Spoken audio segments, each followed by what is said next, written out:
जात म्हणून आम्ही वेगळे, मात्र माझ्या वक्तव्याचा विपर्यास. बंजारा समाजाकडून तीव्र विरोध झाल्यानंतर वंजारी आणि बंजारा एकच या विधानावर धनंजय मुंडेंची सारवासारव.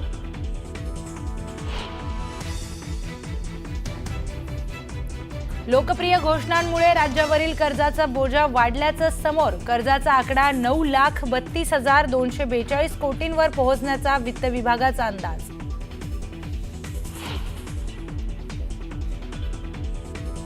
मोदींच्या वाढदिवसानिमित्त भाजपकडून विविध कार्यक्रमाचं आयोजन. मात्र कर्जाचा डोंगर असताना जनतेच्या पैशांची उधळपट्टी का? राऊतांचा थेट सवाल.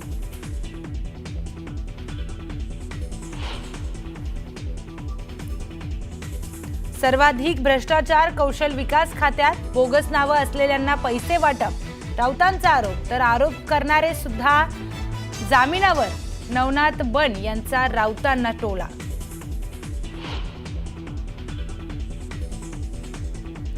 मराठवाड्यातील 1,24,000 लाडक्या बहिणी योजनेतून बाद. खोटी कागदपत्र भरून लाभ घेतल्याचं उघड. अंगणवाडी सेविकांनी केलेल्या सर्वेक्षणातून धक्कादायक खुलासा.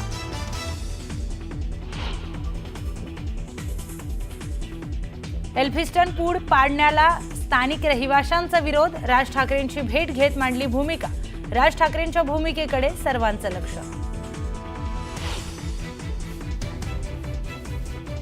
हिंगोलीच्या औंढा नागनाथमध्ये बंजारा समाज उतरला रस्त्यावर. छत्रपती संभाजीनगर नांदेड महामार्ग रस्ता रोको आंदोलन.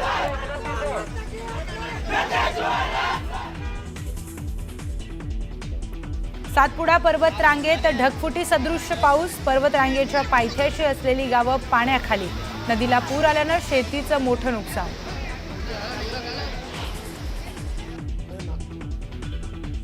पंतप्रधान नरेंद्र मोदी उद्या यांचा वाढदिवस. वाढदिवसापूर्वी फडणवीसांनी खास व्हिडिओ शेअर करत मोदींसोबतच्या पहिल्या अविस्मरणीय भेटीचा सांगितला किस्सा.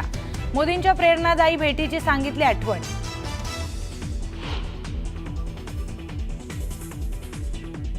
पंतप्रधान नरेंद्र मोदींच्या वाढदिवसानिमित्तानं भाजप राबवणार नमो नेत्र संजीवनी अभियान.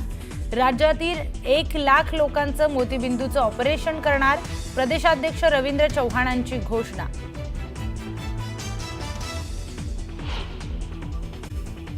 मी अहिल्यानगरच्या पाथर्डी तालुक्यामध्ये करंजी परिसरामध्ये अतिवृष्टीमुळे मोठ्या प्रमाणात नुकसान झालंय. मागील 2 दिवसांपासून पावसामुळे शेतातील पिकं, घरं आणि दुकानं पाण्याखाली गेली आहेत. करंजी गावामध्ये जनजीवन विस्कळीत झालंय. स्थानिक प्रशासनाच्या मदतीनं यंत्रणा तैनात केली आहे. तर पाथर्डी तालुक्यामध्ये कार्यालयातून आपत्कालीन मदत देखील सुरू करण्यात आली आहे. या अतिवृष्टीमुळे स्थानिक नागरिकांनी प्रशासनाकडून जलद मदतीची अपेक्षा व्यक्त केली. त्याप्रमाणे नुकसान झालं. म्हणजे बऱ्याच ज्येष्ठ मंडळींशी त्यावेळी चर्चा केली. त्यांनी सांगितलं की असं पाऊसच पाहिला नाही. म्हणजे रस्त्याच्या बाजूचे पूर्णपणे घरच पाण्याखाली गेलते. बरेच लोक पत्र्यावर उभे राहिल्यामुळे वाचले. तर प्रशासनाला मी त्यांना पंचनामे करण्याचे आदेश दिलेले आहे. प्रशासनाला मी काल सुद्धा सांगितलं की तात्काळ मदत जाहीर करा. फक्त जाहीर न करता प्रत्यक्षरित्या अंमलात आली पाहिजे, ही सगळ्यात महत्त्वाची भूमिका आहे. कारण लोक आत्ताच्या परिस्थितीमध्ये उद्ध्वस्त झालेले. लोकांना राहायला घर नाही. अनेक लोकांचं पशुधन सुद्धा वाहून गेलेलं आहे. त्यांना तात्काळ मदत जाहीर करून ते मिळाली पाहिजे. पासून सुरू असलेल्या पावसामुळे मोठं नुकसान आज पाथर्डी तालुक्यातील करंजी या परिसरामध्ये झालेलं आहे. आपण आता पाहू शकतो, ही जी नदी आहे या ठिकाणी काल मोठ्या प्रमाणात पूर आला होता. या नदीमध्ये येणारे सगळे अडथळे जे आहेत ते वाहून गेलेले आहेत. त्याच्याबरोबर काही घरांची पड झालेली आपण इथं पाहू शकतो. समोर जे आहे त्याच्यामध्ये मोठ्या प्रमाणात घरामध्ये पाणी शिरलं आहे. घरामध्ये लोकांना काल रेस्क्यू करून काढलं आहे. परंतु जे काही घरामध्ये साहित्य होतं ते पूर्णपणे गेलेले आहेत. कांद्याचं नुकसान झालेलं आहे. कांदे असू द्या किंवा इतर जे आहेत ते सर्व पूर्णपणे नुकसान झाले आहेत आणि घरामध्ये आता बंद आहेत. परंतु या परिसरामध्ये 30 ते 40 घरांना याचा परिणाम झालेला आहे. त्यामुळं घरामध्ये पाणी शिरल्यामुळं मोठं नुकसान झालेलं आहे. आपण समोर पाहू शकतो, इथे गाडी उभी होती, गाडीचं पाणी गेलं होतं. हे बांगला जो आहे तो पूर्णपणे भिंतीच्या वरच्या बाजूपर्यंत पाणी आल्यामुळं घरामध्ये सुद्धा पाणी घुसलं होतं. ह्या ज्या नागरिक जे आहेत ते घरामध्ये राहतात ते शेवटी वरती चढली आणि त्यांना वाचवण्यामध्ये यश आलेलं आहे. घरामधलं सामान जे आहे ते पूर्णपणे विस्कळीत झालेलं आहे. आज खाण्याचे सुद्धा त्यांचे प्रॉब्लेम झाले, पण शासनाने त्यांना काही ठिकाणी मदत केली आहे. मोठा देवी देवस्थान जे आहे ते पण या ठिकाणी मदत करताना दिसत आहे। परंतु या ठिकाणी आपण जे पाहू शकतो की प्रत्येक घरामध्ये या ठिकाणी पाणी गेलं होतं। इथं जो ओढा आहे हा जुना रस्ता होता, जुन्या रस्त्याला लागून असलेला ती नदी काठचा भाग आहे, त्याच्यामध्ये पूर्णपणे पाणी आल्यामुळे इथं जी घरे आपण पाहू शकतो की या घरांमध्ये सुद्धा पाणी गेलं होतं। ही आपण वरती जी टाकी पाहतो, शेवटी काल एक तरुण या घरामध्ये राहणारा तरुण टाकीवर चढला होता आणि जवळपास 7 वाजेपर्यंत तो त्या टाकीवरतीच उभा होता। त्यामुळं शासनाने लवकरात लवकर मदत करावी अशी मागणी होत आहे। या ठिकाणी खासदार जे आहेत निलेश लंके यांनी आज पाणी किल्ले आणि तनपुरे जे आहेत त्या दोघांनी या ठिकाणी पाणी किल्ले लवकरात लवकर मदत करावी अशी त्यांची मागणी आहे। परंतु या येणाऱ्या काळामध्ये असे प्रकार पुन्हा घडू नये या सुद्धा शासनाने उपाययोजना कराव्यात अशी मागणी सुद्धा स्थानिक नागरिक करत आहेत। व्हिडिओ जर्नलिस्ट दीपक सह साहेबराव कोकणे, पाथर्डी, अहिल्यानगर। बातमी आहे सिल्लोडमधून। सिल्लोड तालुक्यामध्ये नदी नाल्यांना पूर आलाय।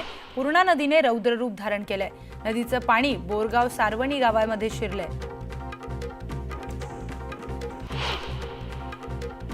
जालना शहरामध्ये मुसळधार पाऊस झाल्यानं अनेक भागात पाणी साचलंय। पाणी बाहेर काढण्यासाठी महापालिका अधिकारी आणि कर्मचारी रस्त्यावर उतरले।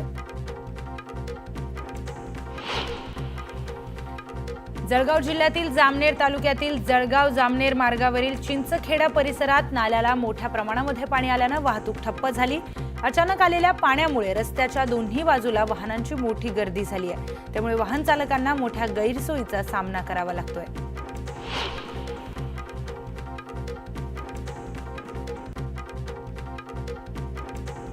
जायकवाडी धरणातून लाखो लिटर पाण्याचा विसर्ग केल्याने गोदावरी नदी दुथडी भरून वाहतीये। बीडच्या माजलगाव तालुक्यातील सांडस चिंचोली गावाला गोदावरी नदीच्या पाण्याने वेढा दिलाय। चंद्रभागा नदीला पुन्हा पुराचा वेढा बसलाय। उजनी आणि वीर धरणातील पाण्यामुळे भीमा नदीच्या पाणी पातळीतून मोठा विसर्ग सोडण्यात येतोय। त्यामुळे भक्त पुंडलिकाच्या मंदिरासह अनेक मंदिरांना पुराच्या पाण्यानं वेढा घातलाय। त्यामुळे यंदा सलग 6व्यांदा भीमा नदीच्या पाणी पातळीमध्ये वाढ झाली आहे। जालना जिल्ह्यातील विरेगाव येथील कल्याणी नदीला तब्बल 5 वर्षांनंतर पूर आलाय। विरगाव महसूल मंडळात जोरदार पावसानं हजेरी लावल्यानं नदी नाल्यांना पूर आलाय। छत्रपती संभाजीनगरच्या जरंडी बनोटी मंडळामध्ये ढगफुटी सदृश्य पाऊस झाला। बोरमा तांडा येथे पावसाचं पाणी शिरल्यानं अनेकांचे संसार उघड्यावर पडले। आपल्या सर्जा राजाला बाहेर काढण्यासाठी बळीराजाने आपला जीव पणाला लावला। शेतकऱ्याने पुराच्या पाण्यातून जनावरांना बाहेर काढला। जालना जिल्ह्यातल्या घनसावंगी तालुक्यातही जोरदार पाऊस झाला। पावसाने शेवगळ येथील नदीला पूर आलाय। त्यामुळे पुलावरून पाणी वाहत आहे। एका पालकाने विद्यार्थ्यांची सायकल खांद्यावर घेत पुराचा रस्ता पार केल्याचं पाहायला मिळालं। लातूर जिल्ह्यात सध्या सर्वत्र जोरदार पावसामुळे नदी नाले ओढे ओसंडून वाहत आहेत। औसा तालुक्यातील औसा बोरगाव तेर मार्गावरील ओढ्याला आलेल्या पुराचं पाणी पुलावरून वाहत असल्याने वाहतूक ठप्प झाली होती। पुराच्या पाण्याचा जोर कमी झाल्यानंतर या मार्गावरील वाहतूक पूर्ववत झाली आहे। सोलापूर जिल्ह्याच्या बार्शी तालुक्यातील जवळगाव धरण ओव्हरफ्लो झालंय। बार्शी तालुक्यातील जवळगाव मध्यम प्रकल्प हा हजारो शेतकऱ्यांसाठी वरदान मानला जातो। एरवी दुष्काळी तालुका अशी ओळख असलेल्या बार्शी तालुक्यामध्ये पावसाने जोरदार हजेरी लावल्यानं अनेक ओढे नाले नद्या दुथडी भरून वाहू लागल्यात। छत्रपती संभाजीनगर जिल्ह्यात आणि जायकवाडी धरण क्षेत्रामध्ये 4 दिवसांपासून दमदार पाऊस कोसळतोय। जायकवाडी धरणाचे 18 दरवाजे 3 फूट उघडून गोदावरी नदी पात्रामध्ये विसर्ग सुरू आहे, तर जायकवाडी धरणाच्या दरवाजावर आकर्षक तिरंगा रोषणाई देखील करण्यात आली आहे। यवतमाळ जिल्ह्यात झालेल्या मुसळधार पावसामुळे नदी नाल्यांना पूर आलाय। या पुरामुळे नदीकाठची शेती अक्षरशः वाहून गेली। सोयाबीन कापूस पीक भुईसपाट झालं, तर सोयाबीनच्या शेतात काहीही शिल्लक राहिलं नाही। शेतकऱ्यांशी संवाद साधला आमचे अहिल्यानगर आणि बीड जिल्ह्यातील मुसळधार पावसाचा फटका धाराशिव जिल्ह्यातील गावांना बसलाय। परंडा तालुक्यातील भोत्रा मुंगशी या गावामध्ये पाणी शिरल्यानं भोत्रा गावाचा संपर्क तुटला। चांदणी नदीला महापूर आल्यानं परंडातील काही गावांचा देखील बार्शी तालुक्याशी संपर्क तुटलाय।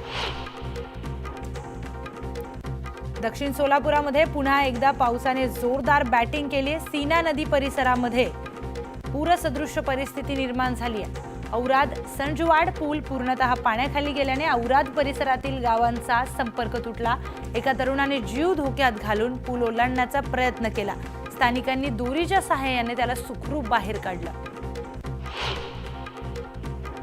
सोलापूरच्या अक्कलकोट तालुक्याला पुन्हा एकदा पावसाने झोडपलंय. अक्कलकोट तालुक्यातील किणीमध्ये शेतात पाणी शिरलं. पाण्याच्या जोरदार प्रवाहामुळे ऊस, सोयाबीन, उडीद आणि मूग ही पिके देखील वाहून जाण्याची शक्यता आहे. सततच्या पडणाऱ्या पावसामुळे सोयाबीन, उडीद, मुगाच्या मळण्यात देखील खोळंबल्या आहेत.